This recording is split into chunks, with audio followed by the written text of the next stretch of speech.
శ్రీమాత్రే నమః. నమస్తే అండి, ఎలా ఉన్నారండి? అంతా బాగున్నారా? నేను కూడా బాగున్నానండి. ఈరోజైతే ఏం కూర అనుకుంటున్నారా? దొండకాయలు తీసుకొచ్చారండి మా వారు. 2 రకాలుగా కూరలు చేసేసాను. ఎలా చేశాను అనుకుంటున్నారా? ఒకటి దొండకాయ వేపుడు, ఒకటి గుత్తి దొండకాయ కూరనండి. ఎలాగా అంటే లేతకాయలన్నీ చక్రాల్లా కోసేసానండి. చక్కగా ముక్కుట్లో నూనె వేసేసి ఆ చక్రాలు ముక్కుట్లో వేసేసానా, సిమ్లో పెట్టేసానండి. చక్కగా చక్రాలు ఎగుతూ ఉంటాయి కదా, ఇందులో ఏం వేసినా తర్వాత చెప్తాను. మరి గుత్తి దొండకాయలు కొంచెం ముద్రగా ఉన్నాయి, కొంచెం పండుగా ఉన్న కాయలు ఉంటాయి కదా, అలాంటి కాయలు గుత్తి దొండకాయ చాలా బాగుంటుందండి.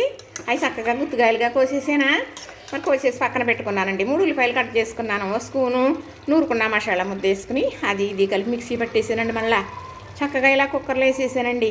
తగినంత నూనె వేసానా, ఆ మసాలా వేగిన తర్వాత ఉప్పు, కారం, పసుపు, పచ్చిమిర్చి ముక్కలు కట్ చేసేసి వేసేసానండి. ఆ తర్వాత కట్ చేసి పెట్టుకున్న గుత్తి దొండకాయలు ఉన్నాయి కదా, అవి కూడా వేసేసి కొంచెం నీళ్ళు వేసేసి కుక్కర్ పెట్టేసానండి. ఒక విజిల్ వచ్చిన తర్వాత ఆఫ్ చేసేసానా. చక్కగా కొద్దిగా చింతపండు పులుసు, 2 స్పూన్లేమో కొబ్బరి తురుము, ఒక చిన్న బెల్లం ముక్క వేసేసానండి. అంతే, ఇలా ఉడికిపోయిందండి. ఈ కూర చపాతీకి కూడా చాలా బాగుంటుందండి. ఎందుకంటే మట్టి దాకలోనే కదండి, ఇలా కుక్కర్లో కూడా వండుతూ ఉంటాను. ఇలాంటి కుక్కర్లో పెట్టుకుంటే, నాలుగు మీద పెట్టుకుంటే గొంతులు దిగిపోద్దండి దొండకాయ. అంత బాగుంటుంది మరి కూర, తెలుసా? చాలా బాగుంటుందండి. గుత్తి దొండకాయ చాలా బాగుంటుంది. చేసుకుని ఇలా చేసుకుంటే ఏదైనా బాగుంటుందండి. కాయగూరలు తినాలంటే ఒకే రకంగా రొటీన్గా ఎవరో తినలేరు కదా. ఎలా బాగుంటుందో ఎవరన్నా చేసింది చూసి చేసేసుకోవటమే. అలా చేసుకున్నాం అనుకోండి, బాగుందనుకోండి, అప్పుడప్పుడు చేసుకోవచ్చు కదా. చక్కగా ఇదిగో చూసారు కదా, ఈ దొండకాయ ముక్కలు వేగిన తర్వాత నేను చిన్న మంట పెట్టేసాను, వేగుతూ ఉన్నాయని చెప్పాను కదా. ఇందులో వేయించుకున్నా మినపప్పు స్పూన్ వేసుకున్నానండి. 1 టీ స్పూన్ జీలకర్ర వేసుకున్నాను. 2 ఎండుమిరపకాయలు కూడా తుంచేసేసేసానండి.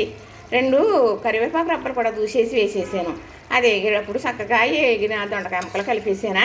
వేగుతూ ఉంటుండగానండి 1 స్పూన్ కొబ్బరి తురుమును, తగినంత ఉప్పు వేసేసానండి. అంతే, ఇదిగో ఇలా వేగిపోయింది. అన్నంలో కలుపు తింటుంటే చాలా బాగుంటుందండి. ఇది ఓన్లీ రైస్కి మాత్రమే బాగుంటుందండి. పిల్లలు ఇలాగైతే ఇష్టపడతారు. అయితే పిల్లలకు దొండకాయ ఎక్కువ పెట్టమనుకోండి, పెట్టాలి అప్పుడప్పుడు. అది పెట్టాలండి, అన్నీ తినాలి. ఎదిగిన తర్వాత తినాలంటే తినలేరు మళ్ళీ. చక్కగా చూశారు కదా, గుత్తి దొండకాయ అయితే రెడీ అయిపోయింది. ఇది రైస్కి చపాతీకి అని చెప్పేసాను కదా, చెప్పారని అనొద్దుసమండి. చక్కగా ఉడికేటప్పుడు 2 కరివేపాకు రబ్బలు దూసేసి వేసేసాను కదండి. అయిపోయింది, 2 కూరలు రెడీ అయిపోయినాయి. ఇంతేనండి. ఏదన్నా అత్తి దగ్గర చూస్తే దూరం అంటారు. ఇంతే కదండి. ముకుట్లో వేసేమని 3 నిమిషాల్లో ఏగిపోతుందండి. సిమ్లో పెట్టుకుని ఉంచుకుంటే అలా ఏగుతుంది అన్నమాట. చూసారు కదా, నచ్చిందా మరి? ఇంతేనండి. ఏదన్నా మరి లక్ ఉండాలి అంటారు కదా, అది అందరికీ ఉండదండి. అది అందరికీ ఉండదు. ఎందుకంటారా, ఇలా తీసి అక్కడ పెడతా అలాగా కలుగుతుందండి. ఎలా గుండెలు తీసి అక్కడ పెట్టినా కలగదండి ఒక్కొక్కళ్ళకి, అంతే కదా. దాని గురించి ఏ బాధ లేదు, కానీ తెలిసింది చెప్పాలన్నది ఒకటేనండి. చూస్తున్నారు కదండి, 10 మంది 20 మంది, అదో సంతోషం. చూసిన లైక్ చేయండి, షేర్ చేయండి, సబ్స్క్రైబ్ చేయండి అని చెప్పకూడదు అనుకుంటున్నాను అనుకోండి. అలవాట్లో పొరపాటుగా చెప్పేస్తున్నాను, చూసేస్తున్నారు కదా. ఇష్టమైతే లైక్ చేయండి, లేకపోతే లేదనుకోండి. చూడండి, చూసి ఇలా చేసుకోండి. గుత్తి దొండకాయ అంటే చాలా బాగుంటుందండి. గుత్తొంకాయ వండుకుంటాం కదా మనం, అంతకన్నా బాగుంటుంది. అంటే దొండకాయ ఎలా వండుకోవాలనేది చాలామందికి చాలా రకాలుగా తెలుసు, కానీ కొన్ని రకాలు తెలియవు.